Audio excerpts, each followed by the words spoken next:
Welcome to the Therapy Show with Lisa Mustard, where continuing education meets convenience. Lisa brings therapists practical conversations with expert guests who share tools, techniques, and insights to enrich your practice. Whether you're on a walk, commuting, or cooking dinner, you can earn continuing education contact hours and stay inspired without sitting through endless recorded trainings. Visit lisamustard.com to join the CE membership and keep your professional growth as seamless as your favorite podcast. Hey friends, it's Lisa Mustard, and before we jump into today's episode, I want to let you know that what you're about to hear is a portion of a larger continuing education course with Dr. Chloe Carmichael. In this conversation, Dr. Chloe explores the mental health impact of free speech, open dialogue, self-censorship, and authentic communication, and how these concepts show up in our clinical work, relationships, and professional spaces. This episode that you're listening to right now is designed to give you a preview of the full training. If you'd like to access the complete course and earn one NBCC Continuing Education Contact Hour, you can find the full course over on my website at lisamustard.com/CE courses, or I'll have the direct link to the course in the show notes. But just a quick note, this course is not included in the podcourse bundle and is available as a separate continuing education course. The entire course includes the complete teaching, clinical application, learning objectives, quiz, evaluation, and certificate of completion. So as you listen, I invite you to think about how these ideas connect to your own work with clients, especially around emotional regulation, difficult conversations, avoidance, people pleasing, conflict, and helping clients find their voice. All right, let's jump into this preview of my continuing education course with Dr. Chloe Carmichael. Hey, friends, welcome back to another episode of The Therapy Show. I'm your host, Lisa Mustard, and I'm so thrilled to welcome back Dr. Chloe Carmichael. Welcome back to the podcast, Dr. Chloe. It's great to have you. Thanks, Lisa. It really is good to be with you. It's so much fun that we got to meet and connect online. I hope one day we get to meet in person. I know, absolutely. I look forward to that day. You guys might remember Dr. Chloe was on the show last fall where we talked about free speech and mental health. And I said to her, it'd be so great if you could come back and do a continuing education course on this topic. This is something that the downloads keep going up for that episode. People are curious to learn more. So I'm so excited to have you back. The learning objectives for this course will be in the show notes. And if you would like to go ahead and purchase the course, you just click the link in the show notes and you can see all the information there. So for those who are new to you, Dr. Chloe, can you share with our listeners a little bit about who you are, what you do, and how you help? Yeah, of course. I'm a clinical psychologist, but I'm really not practicing too much right now because, as you can see, I have my books behind me. I'm really happy to share that I became a USA Today bestselling author. Happy for that because when I was a very little girl, I wanted to be an author. So I never knew how exactly it would come true that it came true as a psychologist. My books have been published in 5 languages.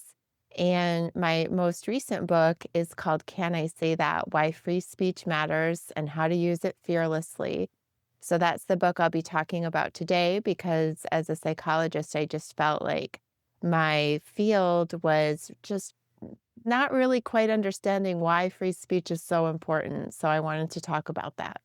Yes, and I agree with you. I think my field, which is similar fields, being a marriage and family therapist, I come across therapists a lot who don't seem to quite grasp why it is important. So I'd love for you just to dive in and share where you would like to start with this topic. Yeah, sure.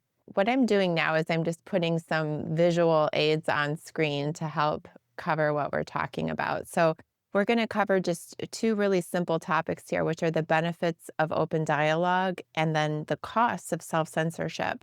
And then I think later on, as we discuss, well, there'll be some techniques and stuff, but all of that is in the book, by the way, too. So, if anybody is, really interested in this and wants to go deeper, it's all in my book, Can I Say That? Why Free Speech Matters and How to Use It Fearlessly. So, the gift of language is organizing and labeling our thoughts. What on screen right now for people who are listening is just a bunch of jumbled lines that are all then coming together in this streamlined red arrow that's pointing very clearly in a one direction. And the idea there is that we have all these incredible, just amorphous jumble of thoughts and ideas and experiences floating around in our heads. And language helps us slash forces us to assemble them into one direct line, say of a sentence or whatever. And it helps us to contain and to organize, and through, again, just the language process, to label our thoughts. And studies have shown, psychology studies have shown, that labeling our thoughts, the mere act of naming our emotions, helps to quiet the amygdala. So even if you're saying, I find that social anxiety is really overwhelming, even speaking that sentence about how it's overwhelming actually begins to calm you. And the idea there, what you're on screen, is actually a therapy session where the client again has that mixed up jumble of thoughts and ideas. And as she speaks it to the therapist, begins to organize it and contain it for her. And so, language it's something that we don't always even think about. But I was a yoga teacher decades before I was a psychologist. And I was always telling people that breathing is something we don't even think about because it's so natural, but yet it's doing this incredible symphony of things for us. And I think language is very much the same way. So another benefit of language, as I said in part one here, we're going to go through all the incredible benefits of language, and then we'll talk about the costs of self-censorship. But language also helps us to develop good ideas and discard bad ideas. So haven't we all ever had the experience of, oh, as I say that aloud, I realize it doesn't make sense, right? Or, gee, as I say that aloud, it gives me another good idea. We brainstorm together. And all of this is actually dependent on language. When we say things aloud, as you can see on screen now, it's like we're taking our thoughts and putting them on the table so we can examine them objectively and have what psychologists call metacognition, which is thinking about our thoughts. And we really can only do that in a sophisticated, efficient way when we have labels for them. Also, our working memory has only 7 plus or minus items in it at any given time. And so it's through language that we can start to make lists of our ideas and things like that, so we can really examine our thought process through language. So we also need to think about authentic change versus pantomiming politically correct ideas. Just to go back for a moment there again, what language does is it gives us that healthy detachment between our thoughts and our core self. It allows us to examine the thoughts and to think about them. Now, in some cases, though, we feel like we have to pretend like we've gone through a process of reflecting on our thoughts and having some politically correct idea versus actually going through a process of saying, gee, as I say that aloud, I think about it differently, right? And so what on screen here is a situation of people who are pretending. And when we feel like we have to pretend, what happens is we can actually even begin to harden the ideas that are inside as we pretend to have different ideas on the outside. And we'll get to more on that later. But getting back again just to the benefits of language is that it also helps with problem-solving skills. And of course, as a marriage and family therapist, Lisa, I know that you're very much aware of this. I'm sure any clinician watching this or listening has seen that verbalizing helps people with problem-solving skills. But part of what psychology studies do, of course, is to do studies sometimes to document the obvious. And so many psychology studies, and I have one here on screen, have shown that when people are asked to solve problems and they have a control group of people who are given the opportunity to talk about the problem and to explain their solutions and ideas about it, those people come up with more in terms of quantity solutions as well as better in terms of quality solutions than people who are asked to solve the same problems but without the benefit of being able to talk it through with anybody. Language has been such an amazing part of human development that evolutionary psychologists also suggest that it's part of the reason why humans evolved to such a sophisticated species, because through language, we can create trust quickly, we can exchange information quickly, we can engage in cooperative behaviors quickly.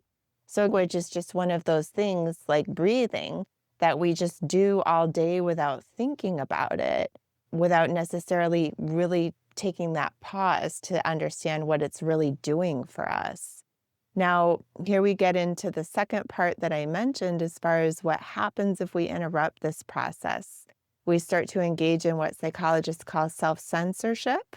In colloquial terms, it means holding it in, right? What happens when we hold things in? What happens then is we start off this chain reaction of repression, suppression, and denial. And in fact, it starts with suppression. So suppression is where we're actively pushing things down and we're saying, oh no, I better not say that. And if we do that often enough, we start to repress it, where it just wouldn't even occur to us to say something. And if we do that often enough, then we can start to go into denial. And again, I know I'm speaking to an audience of clinicians here, so you guys already understand this, but I think the general public doesn't fully understand that we can truly be in denial about our own thoughts and our own beliefs. They say, how could we not know what's really even in our own head? And so that's why I have on screen here a picture of a man who's obviously very upset. There's a little red explosion in his head and he has steam coming out of his ears, but he's folding his arms and saying, I don't know. And so we've all had that before, right? Where we say, no, I'm fine. Nothing's wrong. But, we're clearly upset. Even we might even be lying to ourselves. And again, this comes back to language because it starts by holding it in. It starts by saying things that we don't think are really true, just saying what we think the professor or the friend group or whomever wants to hear, or holding things back. And if we do that often enough and repeatedly enough, we can truly start to lose touch even with our own beliefs, with our own thoughts. And of course, when we're not in touch with our own beliefs and our own thoughts, we're not really in a position to get our needs met and to advocate for ourselves and to build true relationships with people. So that's why I say self-censorship is actually the opposite of what we would want if we wanted to create these safe spaces. Now, and again, I know that with clinicians, I just want to say I understand and appreciate that if I were running, say, a breast cancer survivor group, and I wanted to say, this is a safe space, so nobody here is going to talk about, ask some other group member, did you make diet choices that increased your chances of getting breast cancer, right? Like it's a safe space from that kind of talk. And that's fine. I'm not against understanding that there are certain spaces where we want to limit the types of questions and points that can be made. However, when we're talking about an academic environment or what's supposed to be a true, robust, resilient friendship or family dynamic, a safe space in that context, I think, is actually one where people can be authentic and where disagreement can be tolerated, right? So I just think that there is sometimes a tendency to automatically assume that speech codes and making strict rules about what can be said or what cannot be said is going to promote safety. In fact, the opposite can be true. So I, for example, as a woman, I wouldn't feel safer knowing that people might think women are stupid, but they're just not allowed to say so. I would much rather have people just be able to say the truth around me and then, or truth about whatever they think. And then I can deal with that reality. To me, being in reality is more of a safe space than necessarily one where people can't have real talk. So that's what's supposed to be going on in this picture. You can see that this person on the screen is maybe even having a disagreement with somebody or making a little bit of a sensitive point to someone. but he's being very specific and he's going there, right? And again, to me, that's a truly intimate, resilient, safe space. Now, as clinicians, we also know that social support is key to mental health. So we can think about what's going to happen to the quality of your social support if you are not going to be real with people. If you feel like you have to hold back or pretend you believe things you don't or laugh at jokes you don't think are funny, whatever the case may be, high quality social support is where you can be real with people and where they can be real with you. That was one of the things that I learned as well in this book, was writing this book, was to go out of my way to let people know, not only am I going to tell you what I really think, but I want you to tell me what you really think. As a sidebar, I wrote this book in part because in order to get through a clinical psychology program and to build a successful business in New York City, both of which are, I think, rather progressive, politically progressive, not just left or liberal, but progressive environments, progressive meaning a little bit, I don't know if I would say ultra left, but certainly like very left, which is different from me. I'm more of an independent than anything, I would say. And that includes some views that are probably classically liberal and some views that I would say probably skew more towards conservative. I had to do a lot of pretending to get through my program because I felt if I'm going to ruffle my professor's feathers, this isn't going to go well for me. Or if I was doing a lot of television, which is just another area that skews very left. And so I had learned to do a lot of just don't say that, Chloe type stuff. And then I eventually came to realize that I was suffering from some of the issues I've talked about here as far as denial, and that my own social support network was even feeling a little bit inauthentic because I had been holding in a lot. And that wasn't even the fault of those people. That was my fault. I had chosen not to be real with them. So when I came out of the closet on some of my views, I realized it was something I needed to do, but that I also needed to let other people know that they could be real with me. So as we've talked about these benefits, then that, social support um, is going to be affected by our self-censorship. And if we know that social support is important to mental health, then self-censorship should also have a relationship to depression and anxiety if we know that social support is a protective factor for depression and anxiety. And I also put self-esteem up there because if we're holding things inside because we feel like my viewpoint could upset people or they wouldn't like me or whatever, and so therefore I have to hold it in, what is the message to my self-esteem, right? Or to anybody's self-esteem? It's like saying, well, their viewpoints are more important than mine. I have to put on a tolerant face about their viewpoints, but I can't ask them to do the same thing for mine. Or with depression, we know that helplessness is a hallmark of depression.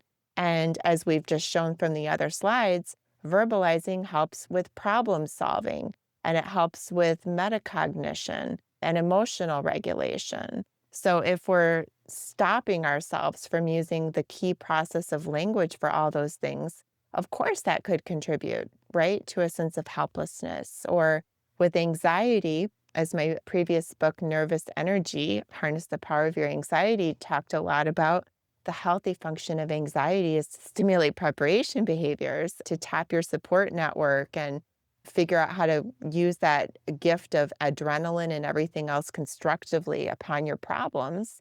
But if you're repressing and suppressing yourself, then again, I think you're interrupting with your ability to cope with anxiety in a constructive manner. So then there's also, of course, self-efficacy, which is our belief in our ability to do what we say we're going to do. And self-efficacy has both a mediating and a moderating effect on mental health. So what this man here is doing is covering his mouth, right? He's repressing. And so how could we think we're going to be able to do what we say we're going to do if we can't even talk about what we want to do or what we think in the first place? So again, I wanted to talk about all of this because I think that our field talks a lot about issues like hate speech and bullying and making sure that we use sensitive language and all this stuff. And I'm not saying that those things don't matter, but we do have to balance them with the other side of the coin, which is to say what you feel, to say the truth, to be authentic, right? And if we don't understand that there is a cost, mental health cost to stuffing things down, then we can just get trapped in saying, it's just always better to hold it in, right? Because of all these other concerns about hate speech and bullying and safe spaces and being sensitive, which are important too. But we have to understand that there's also a cost. There's also the issue of groupthink, which is an interesting one too. Again, I know I'm speaking to an audience of clinicians. So in case, somehow you want a quick refresher or whatever, but in any Psychology 101 textbook, there'll be a section on groupthink. And the typical examples of groupthink in any Psych 101 textbook include things like the Challenger explosion or the Bay of Pigs, where, groups of very intelligent, driven, successful people on government panels sleepwalked essentially into decisions that were very obviously wrong in hindsight, but the group just sleepwalked into them because everybody else in the group was going along with what was being said and nobody wanted to speak up, and they went into that space of denial that we talked about, and disastrous things can happen in those situations. So Irving Yannis is the psychologist that coined the term groupthink.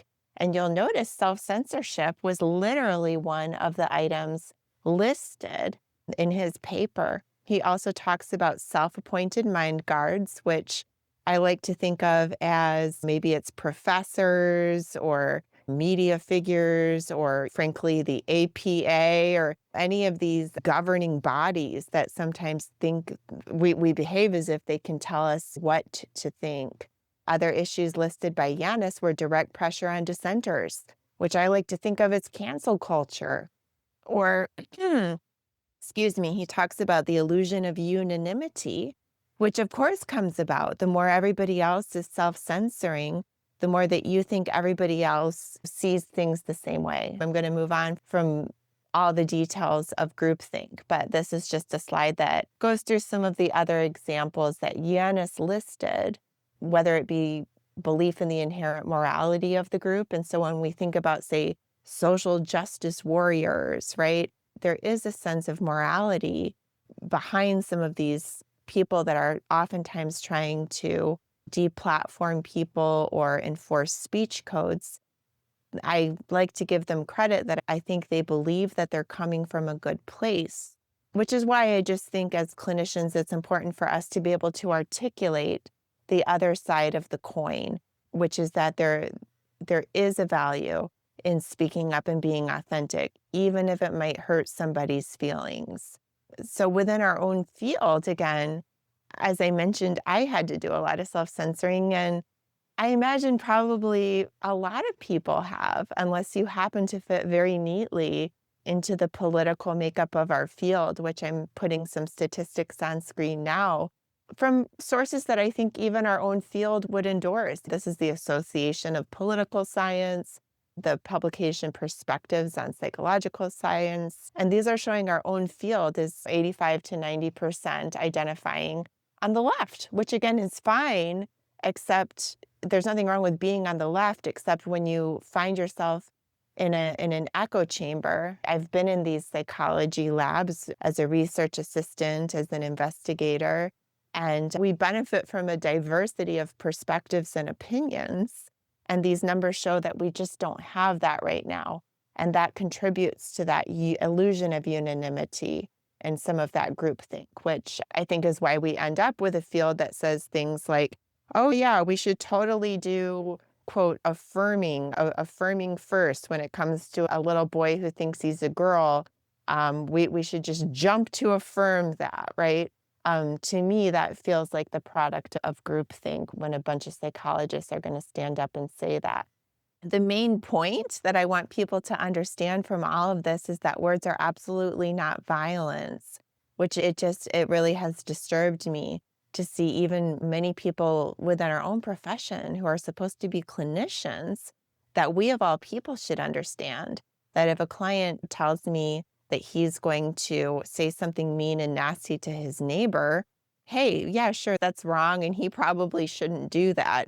But there's no way that I'm going to be calling the police or calling his neighbor to warn them. That would be illegal and a breach of confidentiality. But if the same client tells me he's going to take a baseball bat and hit his neighbor, then it's a totally different situation. Then I'm legally required to take some kind of action, a duty to warn. But the obvious difference is that words are truly not violence.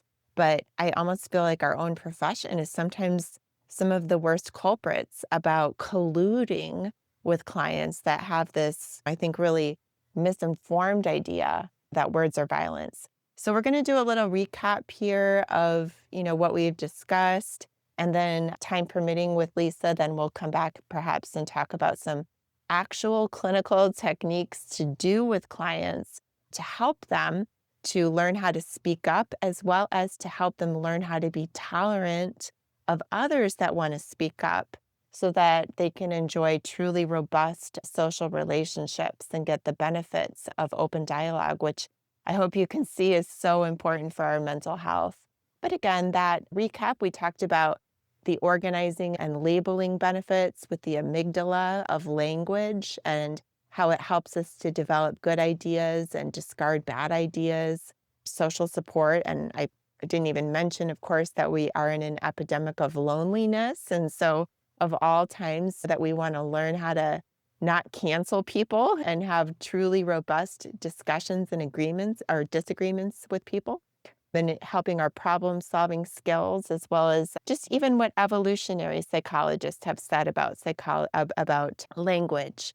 So we also talked about repression, suppression, denial, true safe spaces, and strong relationships, as well as self-efficacy, depression and anxiety, and the concept of groupthink and how self-censorship is actually specifically involved in that one.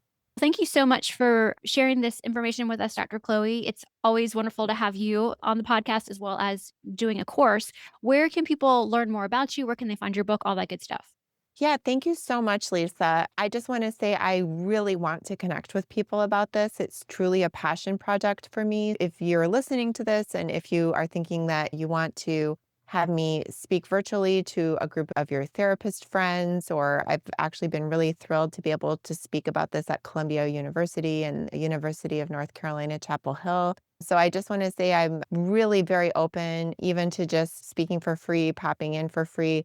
I really want to spread the word about this to people. It's a passion project for me. People can go to freespeechtoday.com. It will just take you to my website at freespeechtoday.com, and they can connect with me on social media or whatever else. And if you do get my book, I plead with you, please, to write a review for me on Amazon, because that really helps in the algorithm. Again, my goal is just for more people to know and to understand about why free speech matters and why being authentic really can be very good for your mental health. So if you want to join me in that, the best way to do it is to connect with me through my website, through social media, and maybe try to leave a review for my book. So thanks again. Yeah. Thank you so much for being here. This has just been fabulous. Thanks. Well, all right. That's where we are going to pause for today's preview. What you just heard is only a portion of my full continuing education course with Dr. Chloe Carmichael on free speech, self-censorship, open dialogue, and mental health. In the complete course, Dr. Chloe goes deeper into the psychological costs of self-censorship and shares practical tools clinicians can use to help clients speak up, listen well, tolerate disagreement, and engage in more authentic conversations. If you'd like access to the full training and earn one NBCC continuing education contact hour, you can find the complete course link in the show notes. Just a quick reminder once again, this course is not included in the podcourse bundle. It is available as a separate continuing education course and includes the full training, learning objectives, quiz evaluation, and certificate of completion. Thanks so much for listening, and I hope this preview gave you something meaningful to think about in your clinical work, your professional conversations, and maybe even your own relationships.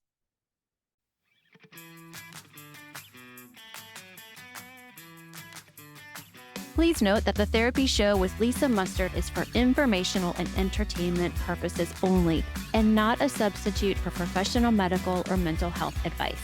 Always consult with your therapist, doctor, or physician before implementing any suggestions from the show. The Therapy Show with Lisa Mustard is edited and engineered by Chelsea Weaver. If you're looking to start a podcast or ready to take the editing off of your plate, be sure to visit chelseaweaverpodcasting.com.